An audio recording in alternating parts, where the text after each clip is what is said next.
All right, welcome.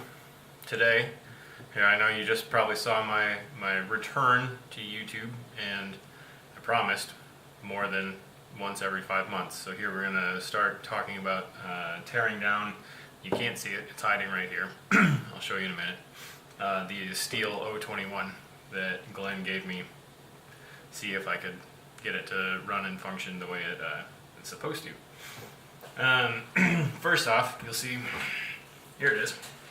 It's a nice little handy dandy saw. I am missing a nut here on to hold the cover on. We'll get that replaced. And it's pretty dirty. It's been hanging around for a while, so we're going to start by cleaning that up. But first off, I just want to show, this is the size of the saw.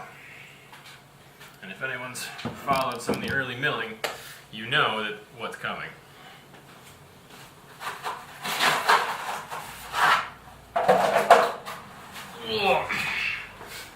You know that I'm comparing it to this. The biggest saw that Stihl currently makes, the MS 880, weighs 23 pounds, 121 cc's, and 8 horsepower of just tree shredding monstrosity. However, it's kind of nice to have a smaller saw to do some trimming when you're milling. Like if you get your log lined up wrong, you've got a knot that's in the way of your first cut, or a knot that makes the tree wider than what you're set up to cut with a mill. It's nice to have a small saw to clear that up, or to trim branches off, or to make stuff fit. It's also nice just for clearing around. No one wants to cut firewood with an 880. I shouldn't say that. It's a lot of fun to cut firewood with an 880, but it's maybe a little more practical to use a smaller saw. So we're going to start the rebuild of that. I'm going to stop talking and show you a little bit of just the clean up and tear down process, and that'll take us for maybe a couple days to see as I figure it out. I am going to attempt. I've heard rumor that the 021 and the 025 share the same lower end, so we're going to try and see if I can get the 025 parts and swap and get a little more displacement out of this saw. No, that being said, let's start in on this.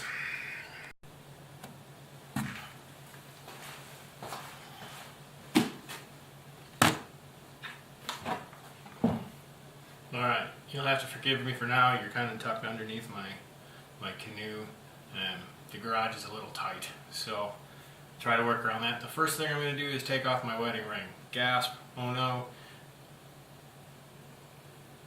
Don't wear your rings, jewelry, whatever, whether it's a necklace, whether it's rings on your fingers, whatever it is. Don't wear it in the shop. Even though I'm working here on a chainsaw that's not running or anything, better to be in the habit of taking this stuff off before it potentially takes off your finger. Whether you're falling and sliding, I've seen that happen where someone falls and hits their ring on the side and it totally degloves their finger or removes it, or whether your table saw or any other spinning blade happens to hook it. I would rather take it off, put it in my pocket, and be okay with that. The next thing I like to do whenever I start, even though I'm going to start cleaning, I like to make sure that I have some plastic containers and a handful of plastic zip top bags, just because that way you can store all your parts as you take them out. And I learned this lesson the hard way when I started teardown of my 1978 BMW 320i. Took it apart with a couple of friends, and I have no idea where those fasteners went. They were all in a bucket for a while, and after several years, especially since it's still down in my old shop in Platteville,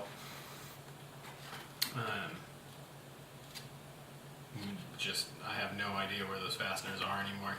And so when I finally get it moved up here and start working on it again, I'm going to have to start completely from scratch, which is okay a little bit, because it's just the impetus to do a full tube frame, kind of go full race car in it. But if you want to keep everything stock and you want to do things the right way and you don't want to be ordering parts all the time, keep track of your parts as you take them off. So for then, I'm going to put on gloves.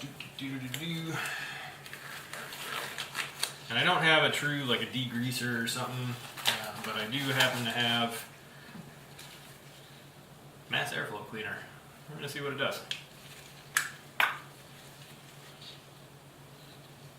Some people would say I should probably put on eyeglasses, but I'm not gonna.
Alright, I hope you enjoyed the first half of this teardown video. You'll notice that maybe the sound is a little bit better on this outro than on the intro, and that's simply because I forgot to film the outro at the same time as the intro, and in that time I purchased a new Sennheiser MKE 440 stereo camera mount mic. And it's so far seems really awesome. It's huge on my camera, but it does a phenomenal job, I hope. We'll see. I haven't experimented with it too much. And yeah, that being said, this is just the part one. I hope if you like this little bit, stay tuned for more. The teardown video will be another essential time lapse, and we'll do a little bit more in depth as we start putting the motor back together, actually doing step by step with that.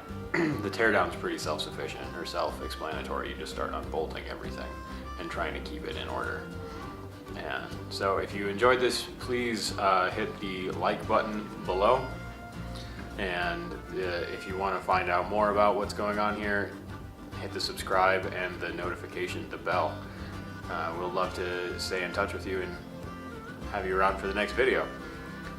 In other news, you'll see some links to the In the Shop with Ben and Glenn. That's a new vlog episode thing that I'm doing with Glenn Schweitzer over at the Gardens of Castle Rock, and you'll see that on his channel which is Schweitzer's Landscape and Nursery. So you'll see I'll try to figure out if I can link that over here. So, all right, without further ado, have a good day.